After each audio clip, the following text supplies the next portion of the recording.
Korea's intel agency assigns odds to North Korea conducting its 7th nuclear test after the U.S. presidential election in November, rather than before voting, as the regime apparently aims to escalate tensions around that time. A presidential committee on artificial intelligence was launched today, which will encompass the private sector and act as the nation's control tower on AI policy. We take a closer look at why it's needed and what role is expected. New visas will be created to encourage talented foreign students entering South Korea to seek jobs, particularly in the AI and aerospace sectors. It's September 26, 6 p.m. in Seoul. This is Newscenter. Thank you for joining us. I'm Yoon Jung-min. We begin with fresh speculation about North Korea's potential nuclear test in the near future. The National Intelligence Service says the regime could carry out the 7th test after the November election in the U.S. rather than before, and possesses materials enough to produce a number of nuclear weapons. Lee Soo-jin explains. North Korea's 7th nuclear test may take place after the U.S. presidential election in November rather than before. South Korea's National Intelligence Service said in a National Assembly Intelligence Committee meeting on Thursday that there is a possibility that the test will happen after, as Pyongyang has other methods of military provocation, such as intercontinental ballistic missiles and satellite launches. The North has carried out 6 nuclear tests since the first one in October 2006, with the last one taking place in September 2017. According to the NIS, North Korea currently possesses around 70 kilograms of plutonium, as well as a significant amount of highly enriched uranium, enough to produce at least a double-digit number of nuclear weapons. As for North Korea revealing its uranium enrichment facility for the first time earlier this month, lawmakers Lee Sung-kwon and Park Sun-won, who attended the meeting, said that the NIS assessed that it was a show of defiance ahead of the U.S. election, as well as to boost domestic morale with the demonstration of its military achievements amid worsening economic conditions. On September 13th, photos were released by the state-run Korean Central News Agency that show leader Kim Jong-un walking past rows of centrifuges that process uranium to be made into nuclear fuel, learning about the operation of its production lines. During the visit, Kim also emphasized the need to strengthen Pyongyang's nuclear capabilities. The NIS said that the facility is likely to be located in Gangseon, just outside of the capital Pyongyang, and said that it is closely monitoring the uranium enrichment site in Yongbyon. And the North's test launch of 2 different tactical ballistic missiles last week, one with a super-large conventional warhead and another with a strategic cruise missile, was to verify its precision strike capability. The NIS confirmed that 1 out of the 2 missiles fired reached the target, a slight improvement compared to past tests, which also signals a growing security threat to South Korea. Lee Soo-jin, Arirang News. In 1974, an agreement was signed between South Korea and Japan for joint development of an underwater continental shelf believed to hold mass deposits of oil and natural resources, but talks have stalled. Tomorrow, the 2 sides will be holding talks on this issue in Tokyo for the first time in nearly 40 years. Our Foreign Affairs correspondent Bae Eun-ji has the details. The Joint Development Zone is an area that has been at the center of maritime disputes between South Korea and Japan. Located south of Jeju Island, it's about 124 times the size of Seoul and lies in the waters between the 2 countries. A treaty was signed back in 1974 to designate the zone as a shared area for petroleum and natural gas exploration, based on analysis suggesting that the underwater continental shelf may hold a significant amount of oil and other minerals. Under the agreement, exploration and development require both nations' consent. But little development has been made in this area, as Japan made little effort to engage in joint exploration. Talks on the agreement have been suspended since 1985, with Japan having been lukewarm about moving forward with the pact. But for the first time in nearly 40 years, officials from the 2 countries are set to hold working-level talks on the issue in Tokyo on Friday. It will be led by Hwang Jun-sik, Director General for International Legal Affairs from South Korea's Foreign Ministry, and Akihiro Okuchi, Deputy Director General for Asian and Oceanian Affairs from Japan's Foreign Ministry. Some experts in South Korea believe Japan is waiting for the agreement to expire so that it can seize the area for itself.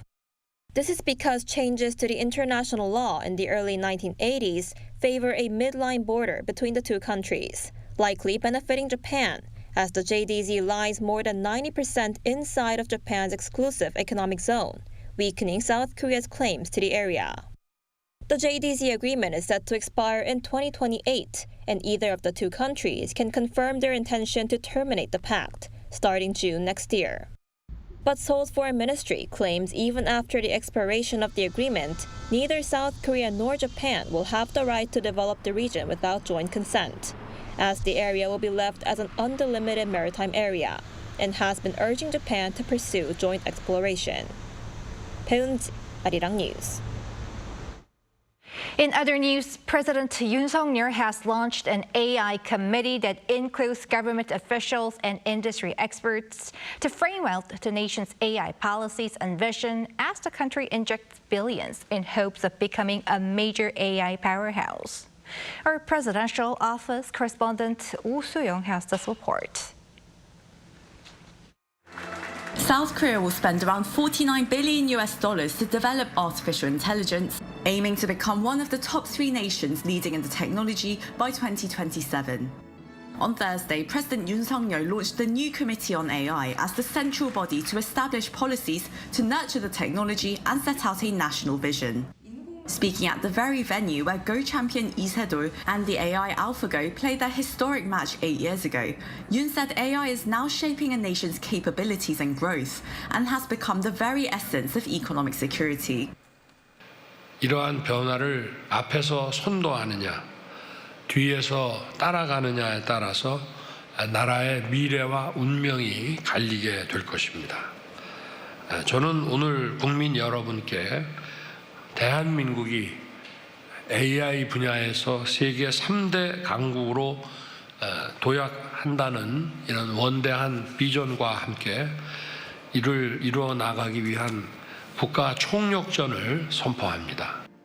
Chaired by the President, the committee consists of senior government officials and 30 experts in AI from the private sector. 국가인공지능위원회는 범국가적 혁신 역량을 하나로 모으는 민관 협력의 구심점입니다. 나라의 미래 명운에 걸린 AI 전환을 선두에서 이끌며 우리나라를 AI 3대 강국으로 도약시키는 견인차가 될 것입니다. As the global race to master the technology continues to intensify, Yoon's office said Seoul will inject 65 trillion won, or $48.9 billion, into becoming a leading AI power. The president also announced plans to establish a national AI computing center as the key body to drive research and development and accelerate transformation across industries. Amid competition, he further stressed the need for global cooperation to address the misuse of AI technology that could violate national security and breach individual safety and privacy. AI의 급속한 발전과 함께 많은 부작용도 발생하고 있습니다. AI 기술로 생산된 가짜 뉴스들이 우리의 민주주의를 위협하고 최근에는 deepfake 기술을 악용해서 인권을 침해하는 사례들이 빈번하게 일어나고 있습니다.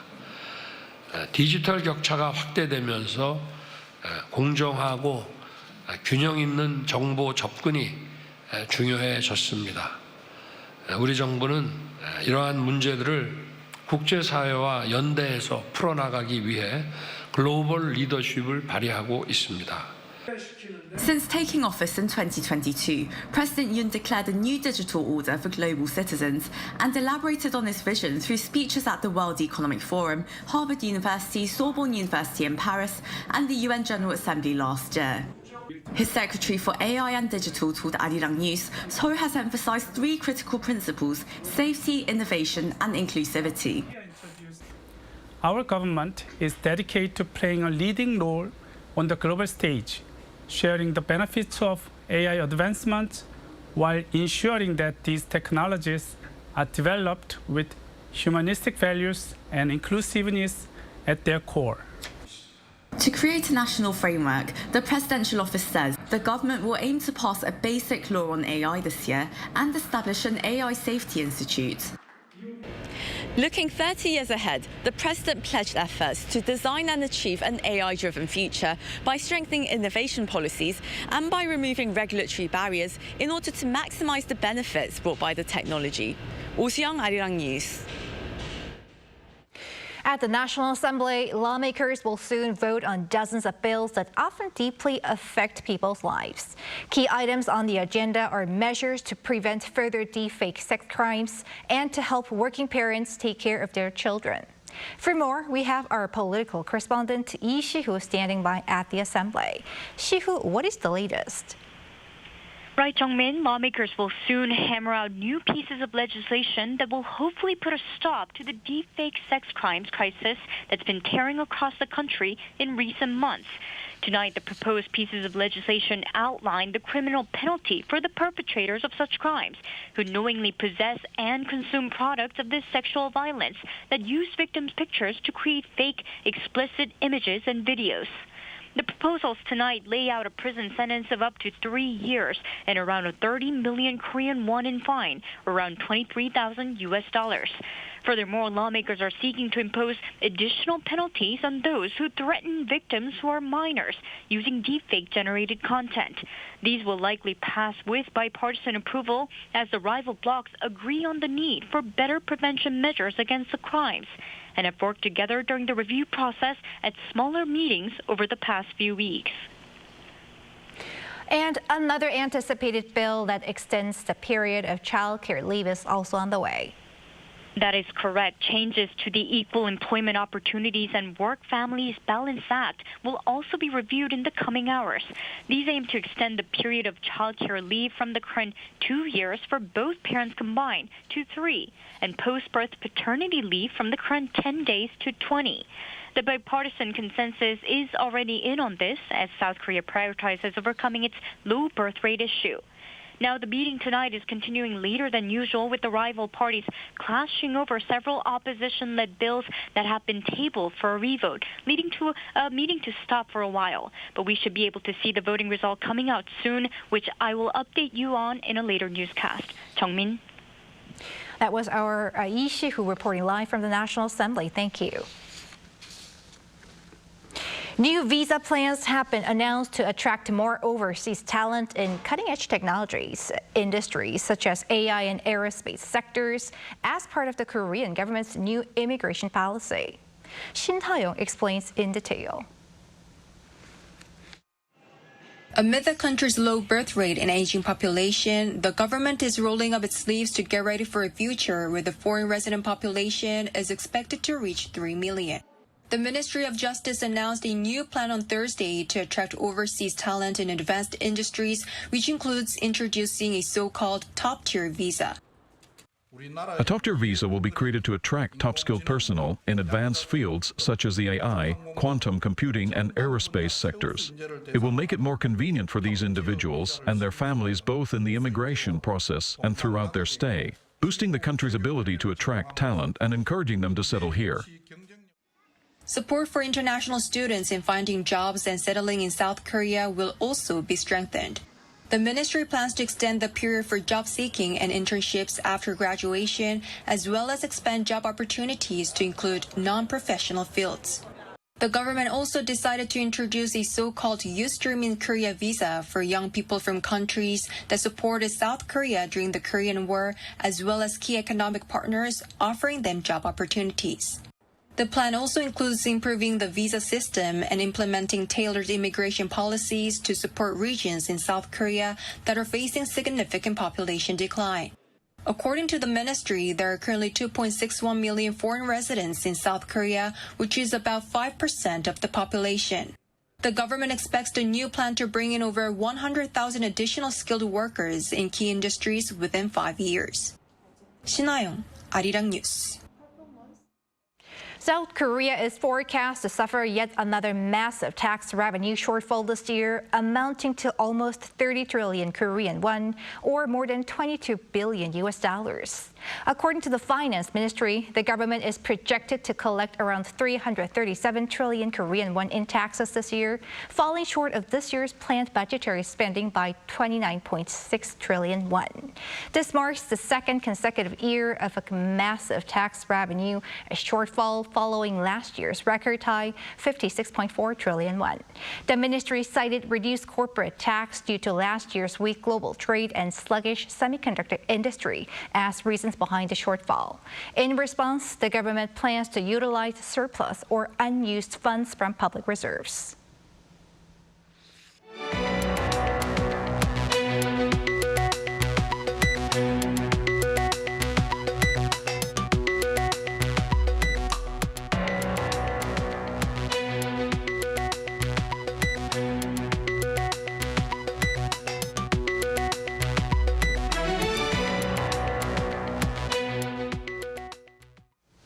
In the Middle East, Israel has hinted at a potential ground offensive into Lebanon amid its intensifying conflict with Hezbollah. Kim Jong-sil has the latest. Israel's top general said on Wednesday that the military is preparing for a potential ground incursion into Lebanon. According to a military press release, Lieutenant General Herzi Halevi told troops on the northern border that Israel's ongoing airstrikes are intended to prepare the ground for a possible entry and to continue degrading Hezbollah. However, the U.S. Pentagon said on Wednesday that any potential ground invasion did not appear imminent.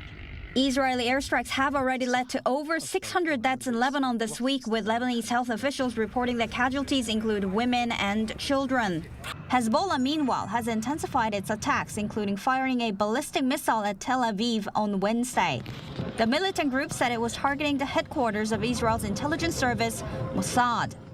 This is the first time in history that Hezbollah terrorists have fired at the city of Tel Aviv. Thank God the missile was successfully intercepted. Immediately following the missile attack, the launcher in southern Lebanon was struck and destroyed.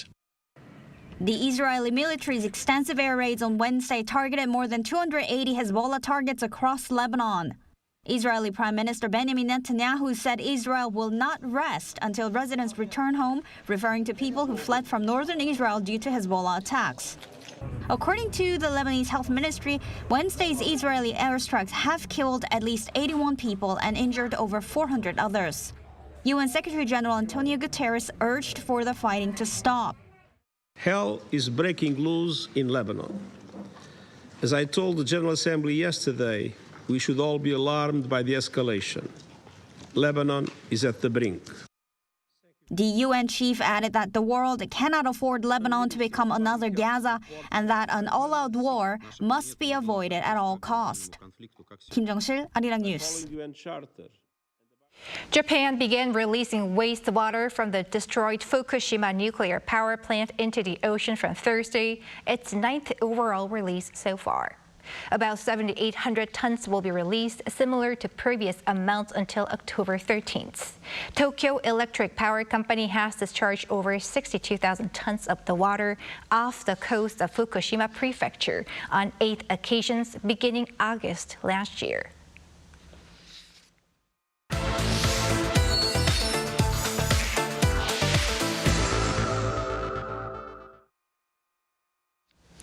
Online shoppers here in Korea are increasingly resorting to cheaper overseas options, namely from China, because of a price burden.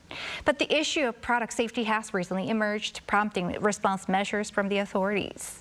This week, we take a closer look at this issue, and for more, our trade correspondent Moon Hye-ryun joins us in the studio. Hye-ryun, just how popular are Chinese online shopping platforms? Well, Changmin, Chinese online shopping platforms, also known as e-commerce, have been on the rise for some time now. A recent study from the Federation of Korean Industries reveals that South Korean consumers spent approximately 3.3 trillion won, approximately $2.5 billion on e-commerce last year. This marks a significant shift as the US had previously held the largest share of overseas e-commerce purchases by South Korean consumers. Chinese platforms like AliExpress and Temu have climbed the ranks of the most popular e-commerce platforms in South Korea, with AliExpress now ranking second in terms of monthly active users. I went to see the overall process from how products are selected for testing to how consumers are responding to safety test results, so let's take a look. Overseas online shopping is keeping these computers busy. Not with receiving orders, but with complaints and concerns from buyers. This is the Seoul Electronic Commerce Center, where reports from South Korean consumers buying items on Chinese platforms like Temu and AliExpress are surging, not just due to increased usage, but also growing safety concerns. We have a lot of cases where people read press releases about hazardous substances being detected and then contact us directly. Government press releases have alerted buyers about hazardous substances found in products from these sites, leading to a wave of inquiries. This is part of an initiative started in April to provide safety information on products sold on Chinese e-commerce sites, with various ministries and the Seoul local government testing different goods. The Seoul Metropolitan Government tests a range of different products, including children's goods. Phthalate is a chemical harmful to organs and child development. These boots contain more than 680 times the allowed phthalate levels for children's products. About 15 products are tested weekly based on trends like bikes and roller skates. The KCL lab, in partnership with the Seoul government, tests items in direct contact with children like bike seats. Materials are cut, liquefied, and analyzed using a spectrometer to determine their composition. Results are published online with weekly updates from the Seoul government and a recent 5-month report from the Ministry of Environment. 1 in 10 items from Chinese e-commerce sites have been found to fail safety standards, and unsafe products are removed from sale. We send official requests to these platforms asking sellers of hazardous products to be shut down, and they respond by taking said items off their site as soon as possible. South Korea is an important market for Chinese online shopping platforms, which is why they have so far been cooperative with these requests. Hey, Dan, are there concerns with regard to the current system you've just shown us? So conducting tests and reporting results is by no means a long-term sustainable solution when considering time cost effectiveness. It's impossible to test every single item being sold on overseas online platforms or every single purchase made that comes through customs. Enforcing safety checks on overseas sellers or barring consumers from overseas platforms altogether isn't a viable solution either. So the government is hoping to raise awareness so consumers can make informed decisions. Here's what an expert said. It's important that consumers themselves make the effort to avoid buying products that are dangerous. Going forward, experts say the government's goal of alerting domestic buyers to safety precautions when using overseas online shopping platforms could be more widely achieved by utilizing other methods such as social media. All right, Hye-Ryun, thanks for your report today. Thank you for having me.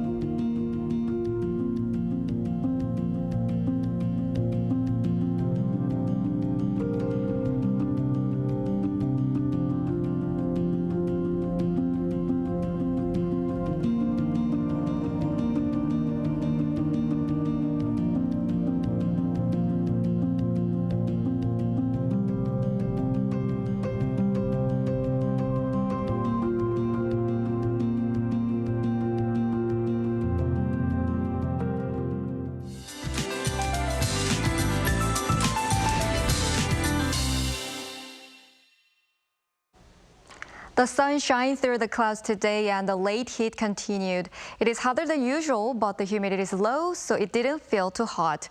Tomorrow it will be mostly sunny in inland areas. However, it will rain in eastern parts of Gangwon-do province from the morning, and showers will pass in Gyeongsangbuk-do province at one point in the afternoon.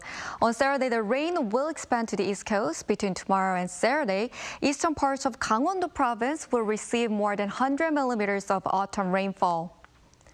Tomorrow morning, the temperature will be 19 degrees in Seoul and Gwangju and 22 degrees in Busan, which is similar to or slightly lower than today's temperature, so it will be cool in the morning.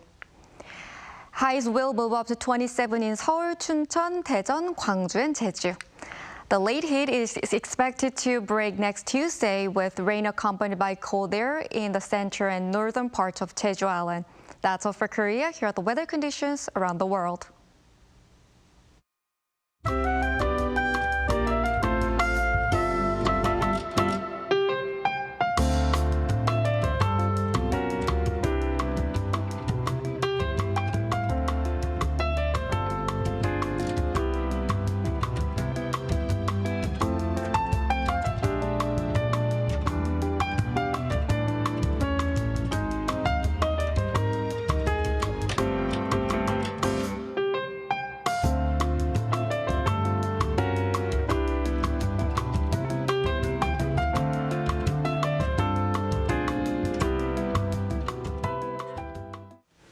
And that is Newscenter for tonight. Thank you for watching. A panel session coming up.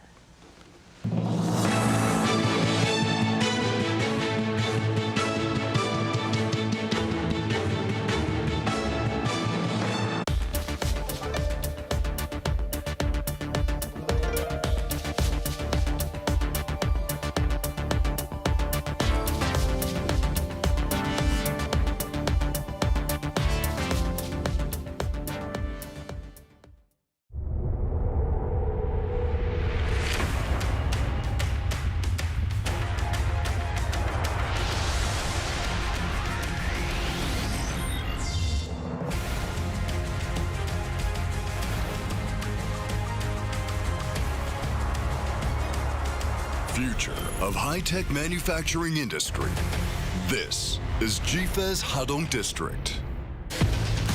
We want to connect you to a future of possibilities with our own resources and specificity by connecting spaces to save time and cost. Connecting excellent infrastructure with technology to drive innovation. Opening possibilities by connecting technology with businesses.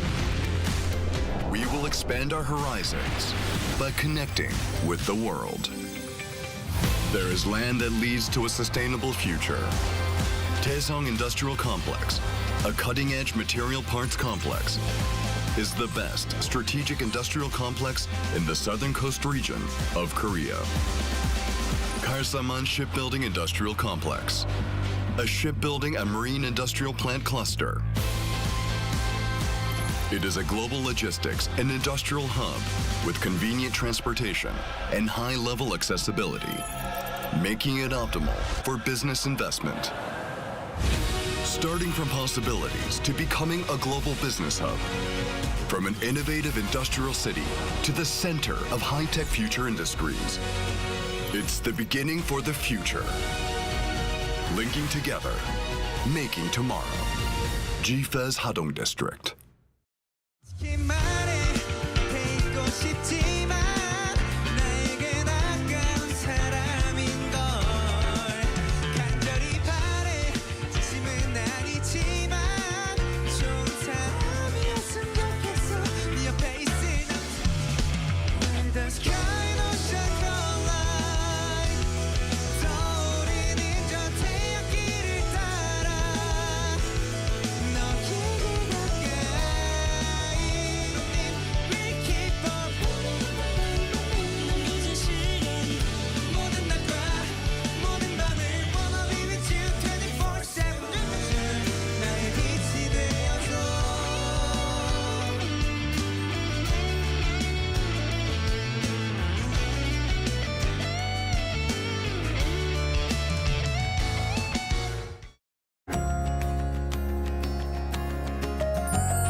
뮤직 어워즈 2023 31주년 헌터 어워즈에 이렇게 많은 분들께서 관심을 가져주셔서 너무 감사드리고 전 세계가 함께 즐기는 진정한 음악 축제 헌터 뮤직 어워즈 2023 그런 K-팝 아티스트의 멋진 무대 다 같이 즐길 준비 되셨나요?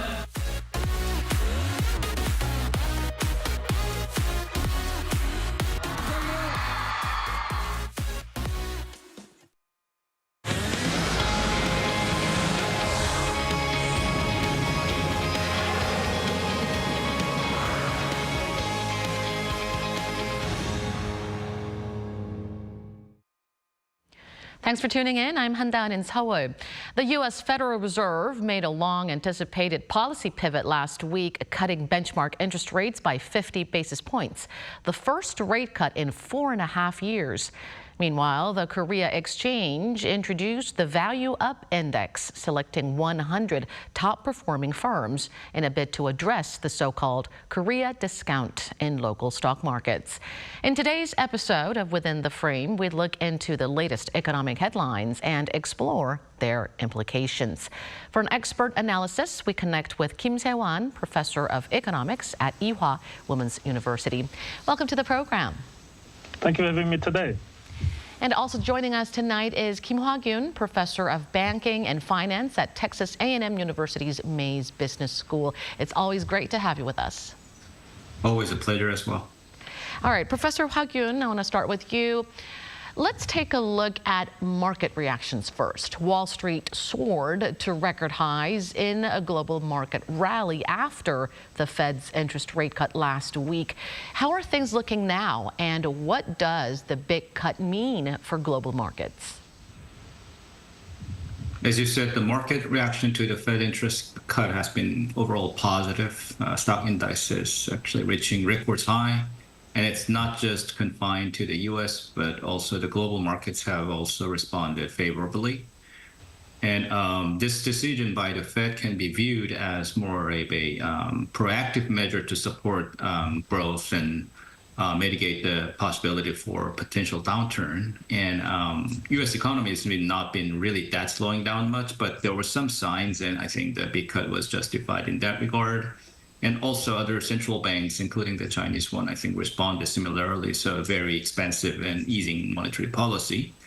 If we look at the Fed futures markets estimates, as of now, investors expect another actually 50 BP cut with about 62% chance and 38-25 BP cuts in November. So overall, I think the market participants expect like more dovish move in the future, although we don't know if the Fed actually is going to be moving in that fashion, rather probably depending on the data release. I think that's going to be what's going to happen. But in terms of effects, I think both the U.S. and also the global markets, because the interest rate changes, the exchange rates, and also the overall the debt cost is going to change. So at least the immediate effect on this cut is probably coming from the corporate bond market or the housing loan market, such as mortgage market, in terms of refinancing, rolling over with cheaper interest rate, or they're issuing new debt based on the lower interest rates.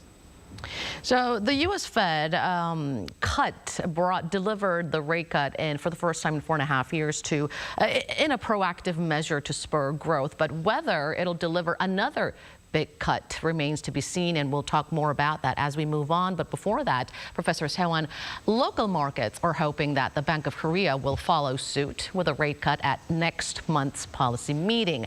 But analysts are widely predicting a rate cut to come in November. What's your projection, and what will be the key factors influencing the Bank of Korea's decision? Well, I pretty much agree with market's expectation on November rate cut by Bank of Korea. It is true that the market's expectation for a rate cut by Bank of Korea in October have grown due to the 0.5% rate cut by the Federal Reserve.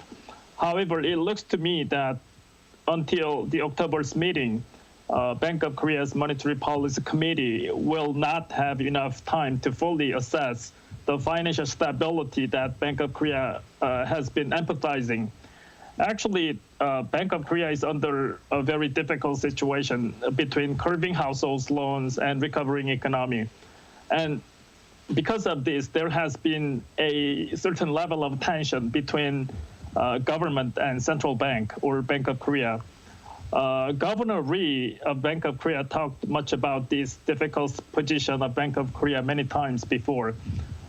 In addition, if the Bank of Korea moves to lower interest rate immediately following the Fed big cut without fully assessing the domestic financial stability conditions, it could create a misunderstanding that the Bank of Korea only mimics Federal Reserve monetary policy over domestic conditions like quickly rising household loans and financial instability.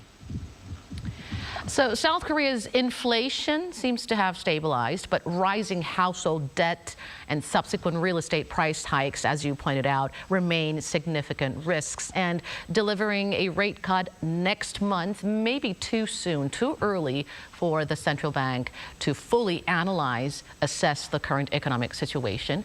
Now, Professor Ha-gyun, U.S. Fed officials have left the door open to another big rate cut, with investors also betting on another big cut. And you've mentioned that there's a 62 or 60% or so possibility of the Fed delivering another big cut. What is your projection for the likely path of interest rates? Well, my view is probably 25 BP cut in November, but it's going to depend on the labor market conditions as well as the inflation data, of course. So it's going to be conditional upon the data release that's going to be available in about a month and a half or something. But according to, similar to the Fed futures market, which actually shows the investors, the expectation, we can also look at the FOMC dot plots and their long-term forecast basically made by Fed officials. So this is more like the Fed officials' more expected, guess or educated guess about the long-term interest forecast for probably next year or 2 years or something. And that range, I think, is between 2.4 to 3.8%. So it's actually showing the wide range, about like 1.4 or 5% difference. If it is more about like 3.8 or 9% range compared to the current 4.75 to 5% range, it's just a 1% difference. That means for the next year and a half, I think it's about like 25 BP. The small decreases, like for 4 or 5 times, will get us there. But if it's actually about 2.4%, then I think you really need like some big leaps, actually at least a few times to get there. So what that means is probably even these Fed officials have some uncertainty about their actually the confidence about the economy. So the inflation as well as labor market. So it's going to depend on how things will pan out in the near future. And also, if you look at the yield curve, which actually shows the expectations about the interest rate, the 30-year interest rate actually, the long one, after the the Fed announcements, actually it went up instead of going down. So there's some uncertainty left. So my projection is at this stage 25 BP.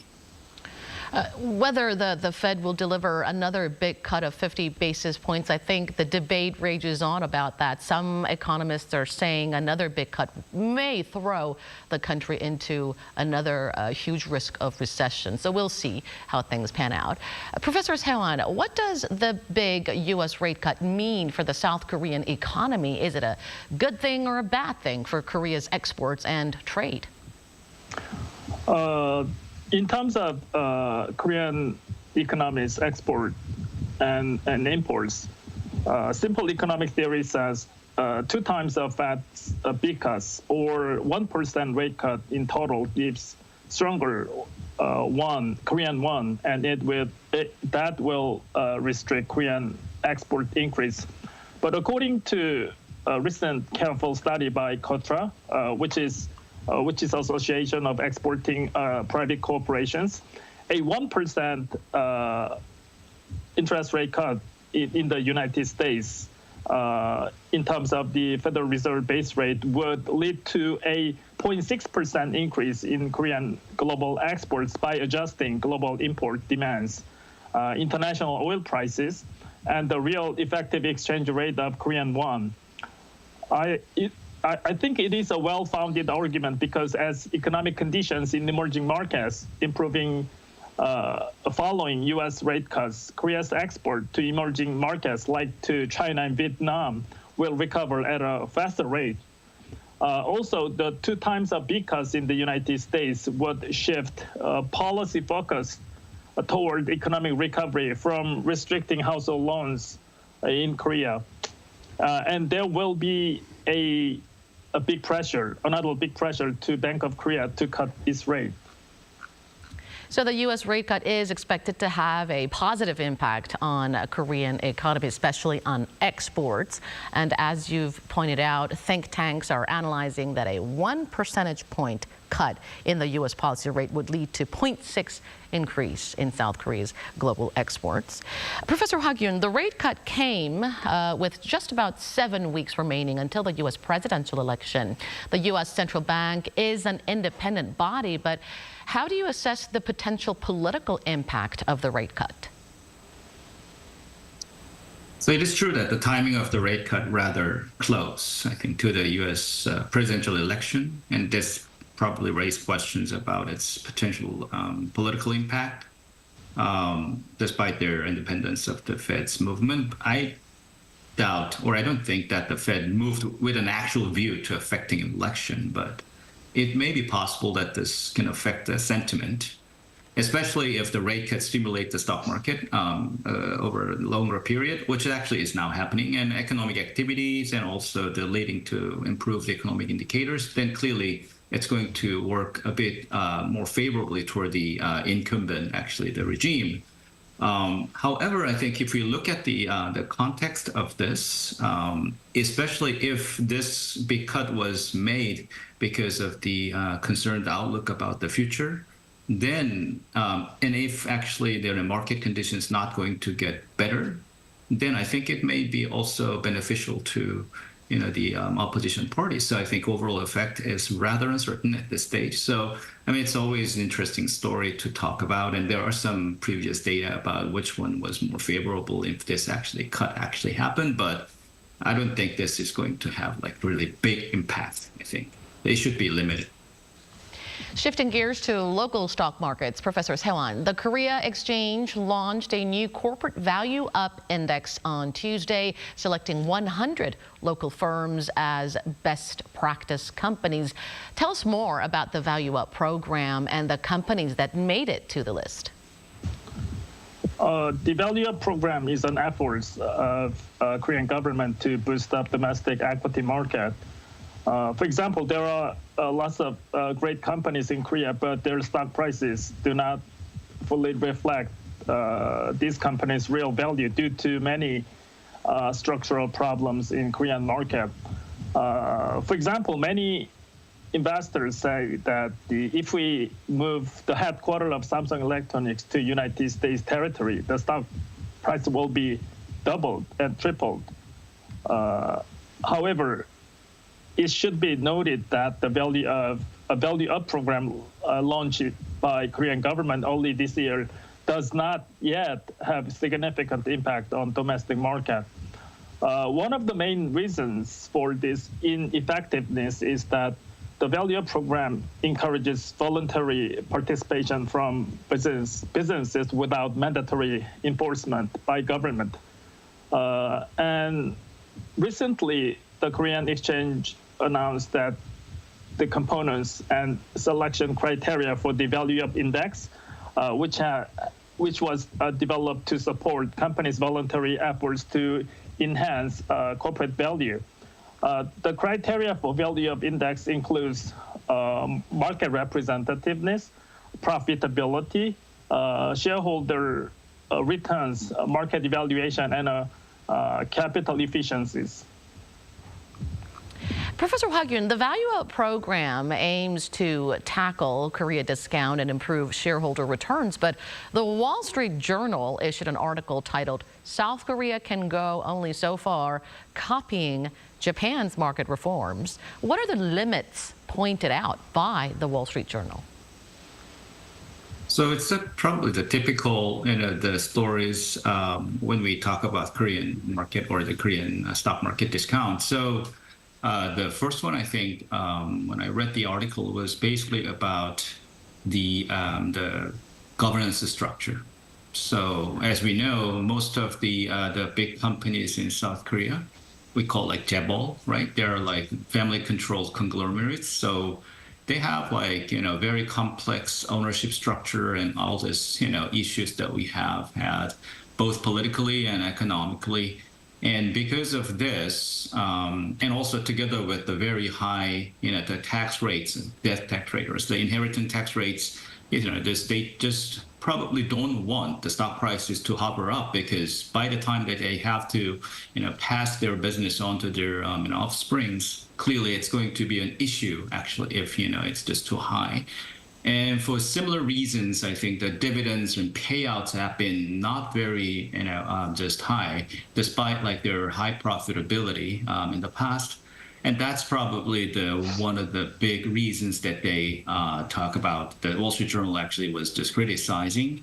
And also clearly there's some issues about like, the rather, the voluntary structure, as just Professor Kim mentioned, that kind of things overall, contributed to the relatively weak, the effects so far, or insignificant effects from the Value-Up program. Professor Sehwan, what are your prospects for the Value-Up program? What would be the key to its success? As we talked about, the Value-Up program is not a mandatory policy. And as Professor Kim pointed out, more important thing is that that program includes very sensitive issues to major shareholders or founders of big firms like chaebol companies, like distribution of dividends, transparent governance, and so on. It means that it will take a very long time for Value-Up program to take effect. A good example is Japan's recent stock market boom. A kind of Japanese government Value-Up program has begun under Abe administration in the middle of 2015 in the name of three-arrow policy. After long efforts of Japanese government over 10 years, the Value-Up program finally takes effect from last year. Another interesting point in the effectiveness of the Value-Up program is that whether the National Pension Fund, a major player in domestic stock market, will step in as a supporter of a key variable. If National Pension Fund decided to participate actively in the Value-Up program, and then they purchases a significant amount of the Value-Up stocks, it will give a quite strong momentum on the Value-Up program. Now, moving on to the final point of our discussion today, Professor Hwa-Kyun, markets forecast that the third quarter performance of domestic chip giants like Samsung Electronics and SK Hynix will fall short of expectations. What's behind this pessimistic outlook? It can come from various sources, but I think what the Morgan Stanley or the other, the analysts actually talking about is global economic slowdown possibility, and also the demand for these, the AI-related chips and these kind of things can be probably already reaching the peak. Therefore, there's a chance that I think, this is going to affect their businesses. And also because of the oversupply, which I doubt that it's actually true, but because of the oversupply, the price may decline, and that's going to worsen or deteriorate the profitability. So, and I'm not so sure about at this stage about the supply chain disruptions, but I think they also mentioned a bit about the geopolitical tensions and stuff like that, especially between the US and China. But those kind of things can contribute all to somewhat, the bleak outlook about this chip makers. And Professor Sehwan, global competition for dominance in AI and semiconductor technologies is expected to intensify after the U.S. presidential election, regardless of election outcome. What strategies should South Korea adopt? Well, it is a tough question because we still have several weeks until U.S. presidential election. But I believe that regardless of election outcome, the U.S.-China rivalry over advanced technologies such as artificial intelligence and semiconductors will intensify. In particular, the part that is particularly concerning is Korean battery industry may face a reduction in Inflation Reduction Act benefits depending on the election result, which highlights the urgent need for preemptive measures. If Harris is elected, there is a strong possibility of strengthening domestic investment incentive through an amendment of the CHIPS Act, whereas if Trump wins, it is likely to unfold in the form of reinforcing the guardrail provisions on CHIPS Act and tightening investment requirement for allied countries to receive subsidies. All right, we'll conclude our discussion there. Thank you so much, as always, Professor Seo-won, for your in-depth analysis. Thank you very much. And many thanks to you as well, Professor Hwa-gyun, for your valuable insights. Always a pleasure. And that brings us to the end of the show. Thank you for watching, and be sure to tune in same time tomorrow to join our conversation. Goodbye for now.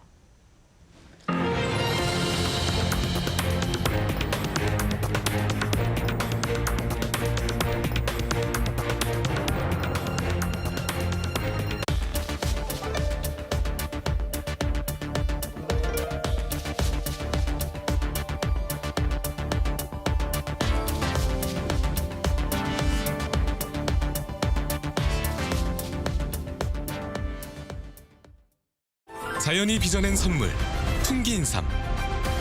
2024 경북 영주 풍기인삼 축제. 건강한 에너지를 충전하러 풍기인삼 축제로 오세요.